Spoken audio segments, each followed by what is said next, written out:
Halo pemirsa, selamat siang. Saya Wiki Adrian. Inilah seputar iNews Siang. Pemirsa berhati-hati saat berkendara di jalan, tak hanya untuk keselamatan tetapi juga agar terhindar dari salah jalan.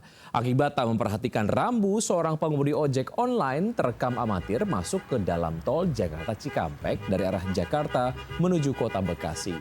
Pemotor beratribut ojol ini terekam amatir saat melintas di ruas tol Jakarta Cikampek, tepatnya di jalur arah Jakarta menuju Bekasi. Pemotor ini masuk ruas tol melalui gerbang tol kawasan Halim, Jakarta Timur. Diduga ia tidak mengetahui arah jalan serta tidak memperhatikan rambu lalu lintas maupun petunjuk arah saat melintas. Padahal setiap akses masuk sudah terpampang jelas rambu larangan motor masuk tol. Peristiwa pemotor masuk ke tol ini sudah kerap terjadi lantaran mereka baru pertama kali melintas di kawasan tersebut. Dan kejadian ini selain membahayakan pemotor juga membahayakan pengendara lain.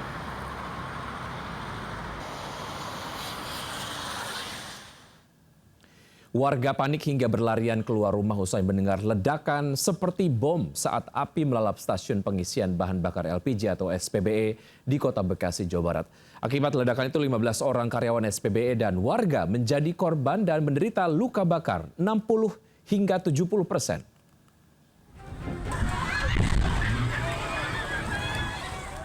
Kepanikan warga pecah saat kebakaran hebat disertai ledakan melanda stasiun pengisian bahan bakar LPG SPBE di Jalan Cinyosok, Cimuning, Mustika Jaya, Kota Bekasi tadi malam. Warga yang tengah beristirahat berhamburan keluar rumah menyelamatkan diri.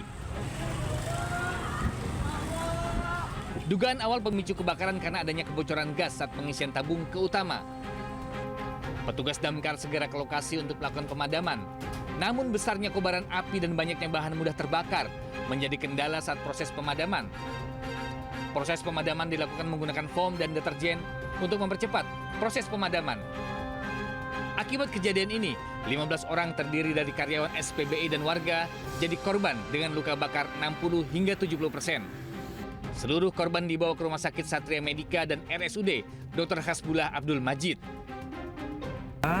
Sementara ini data di kami ada 12 orang tersebar di beberapa rumah sakit, rata-rata mengalami luka bakar sekitar 60-70%. Mudah-mudahan jangan sampai ada korban jiwa lah. Dok, 12 korban ini dari warga atau dari karyawan? Ada dari warga, ada juga dari karyawan. Sementara itu dampak kebakaran juga menyebabkan 14 rumah warga mengalami kerusakan parah. Untuk sementara, warga yang terdampak harus tinggal di posko pengungsian yang didirikan BPBD Kota Bekasi. Dan untuk proses pemadaman, 15 mobil damkar dikerahkan ke lokasi. Saat ini, polisi juga masih melakukan investigasi terkait dugaan kelalaian prosedur saat proses pengisian gas yang menjadi pemicu kebakaran. Dari Bekasi, Jawa Barat, Rahmat Hidayat, iNews melaporkan. Pemirsa, jurnalis kami Selena Yahya saat ini berada di lokasi ledakan stasiun pengisian bahan bakar LPG atau SPBE Kota Bekasi, Jawa Barat. Selamat siang Selena, bisa Anda gambarkan bagaimana kondisi puluhan rumah warga yang terbakar akibat ledakan di SPBE di sana?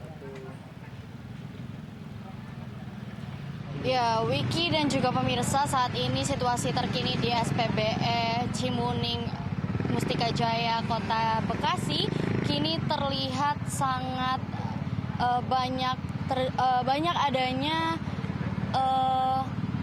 dinding yang sudah terkena asap, api, dan juga banyaknya puing-puing yang sudah runtuh akibat adanya ledakan dari SPBE Cimuning, Kota Bekasi, yang dimana memang pada tanggal 1 April 2026, tepatnya pukul 9 malam, terjadi ledakan yang cukup besar sehingga masyarakat di sekitar sini memang mendengar ledakan tersebut dan langsung lari berhamburan.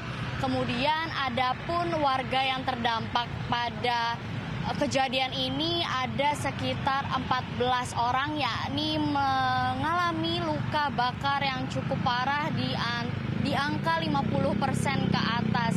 Kemudian adapun bangunan-bangunan yang terkena dampak ini cukup jauh radiusnya, yaitu sekitar 200 meter dari lokasi ledakan yang dimana memang cukup parah, mengingat kondisi terkininya adalah banyak puing-puing yang sudah hancur lebur akibat ledakan tersebut.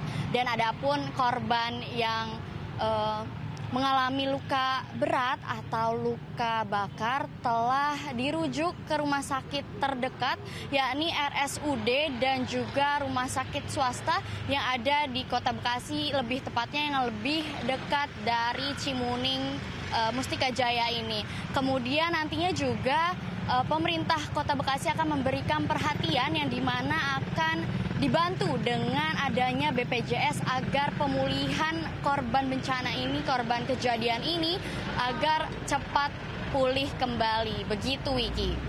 Baik, Selena, terima kasih atas informasi yang Anda sudah sampaikan. Selamat bertugas kembali. Ya, pemirsa, sementara itu 14 orang korban kebakaran dan ledakan di SPBE hingga kini masih dirawat di Rumah Sakit Bekasi, Jawa Barat.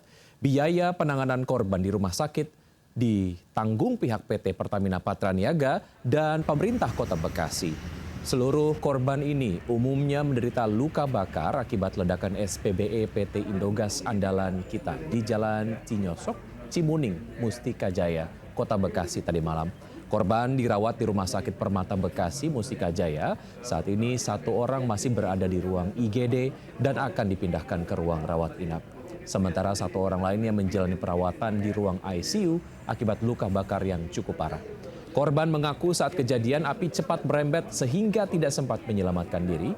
Petugas medis menyatakan pasien yang dirawat di ICU mengalami luka bakar 45%. Pasien kini sudah dalam penanganan dan tinggal menunggu tindak lanjut dari dokter spesialis. Total ada 14 orang yang menjadi korban ledakan. Pihak Pemkot memastikan biaya para korban akan ditanggung dengan kerjasama BPJS dan PT Pertamina Patraniaga.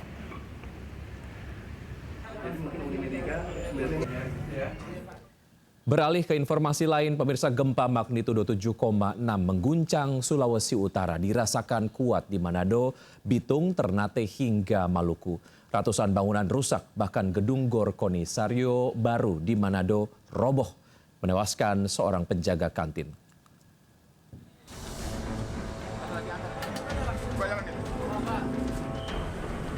Seperti inilah kondisi gedung Hall B Gor Konisario Manado usai diguncang gempa magnitudo 7,6 pagi tadi. Bangunan hall tidak lagi berbentuk, atap bangunan ambruk dan hampir seluruh tembok runtuh.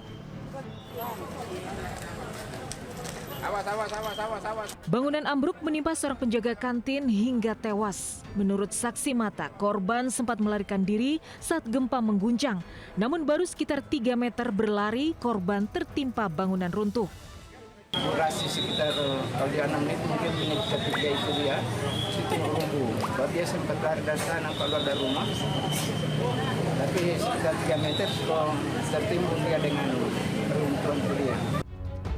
Dari data BMKG, gempa besar berkekuatan magnitudo 7,6 terjadi pukul 6.48 waktu Indonesia Tengah.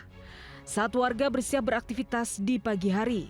Titik gempa berada di 129 km tenggara Bitung dengan kedalaman 18 km. Pusat gempa di Bitung tapi dirasakan kuat di Manado, Maluku Utara hingga Ternate. Di Bitung, Sulawesi Utara, para pasien panik berhamburan keluar gedung Rumah Sakit Budi Mulia saat gempa yang berlangsung 10 hingga 20 detik. Guncangan gempa terasa hingga membuat dinding rumah sakit retak. Yang lari sama tuh orang-orang di rumah sakit. Kepanikan juga terjadi di Rumah Sakit Advent Manado. Getaran gempa terasa cukup kuat membuat para pasien berhamburan keluar gedung membawa selang infus dan tabung oksigen. Getaran gempa juga terasa hingga Kota Weda, Ternate. Warga berhamburan keluar rumah dan menuju tempat terbuka hingga lari ke dalam hutan. Ini warga berhamburan kan? Di Kota Ternate, guncangan gempa merusak gereja Kalvari di Kelurahan Lelewi. Atap gereja roboh menimpa sejumlah fasilitas di dalam gedung. Menurut BMKG, gempa magnitudo 7,6 di Bitung tergolong megatrust. Gempa memicu tsunami kurang dari 1 meter di perairan Bitung dan Halmahera Barat. Hingga kini BPBD masih mendata dampak kerusakan gempa di sejumlah wilayah di Sulawesi Utara. Tim Liputan iNews melaporkan. Seorang penjaga kantin tewas akibat tertimpa gedung KONI saat gempa di Kota Manado, Sulawesi Utara. Ada Jeffrey Langi di sana. Selamat siang, Jeffrey. Seperti apa kondisi terkini gedung KONI yang ambruk? Ya, Niki, dapat saya laporkan saat ini saya masih berada di lokasi Gedung KONI Hall B yang ambruk saat gempa tadi pagi. Dan saat ini terlihat di belakang saya anggota TNI sedang membersihkan puing-puing reruntuhan berupa material beton dan juga kantin berupa material baja ringan yang dihuni oleh penjaga kantin yang ditemukan tadi tewas akibat tertimpa reruntuhan material pasca gempa. Dan di lokasi ini merupakan lokasi yang paling parah di Sulawesi Utara pada akibat gempa tadi pagi. Dan diketahui akibat gempa ini BMKG sempat mengeluarkan peringatan dini tsunami, namun pada pukul 9:56 menit waktu Indonesia Barat, peringatan dini tersebut telah dicabut dan aktivitas warga saat ini sudah berangsur normal. Namun beberapa jumlah bangunan dilaporkan mengalami rusak ringan seperti beberapa fasilitas ibadah di kelurahan di Desa Rumengkor, Kabupaten Minahasa, berupa ambruknya atap plafon dan terminal melayang Kota Manado dindingnya runtuh, dan di kaca lobi teras yang berada di Rumah Sakit Siloam Manado ambruk, sehingga beberapa pasien yang sempat keluar diungsikan dan sekarang sudah kembali dirawat di dalam lobi Rumah Sakit Siloam. Wiki. Baik, warga di sekitar GOR apakah dievakuasi sejauh ini, Jeffrey? Lalu apakah sejauh ini terjadi gempa susulan di sana? Ya, sampai saat ini di lokasi GOR tidak ada pemukiman warga, hanya beberapa tenan-tenan atau lapak-lapak jualan warga, namun mereka masih beraktivitas berjualan seperti biasa. Dan sampai saat ini tidak ada kepanikan dan aktivitas warga sudah mulai berangsur normal. Vicky. Baik, Jeffrey melaporkan langsung dari Manado, Sulawesi Utara. Terima kasih atas laporannya. Selamat bertugas kembali.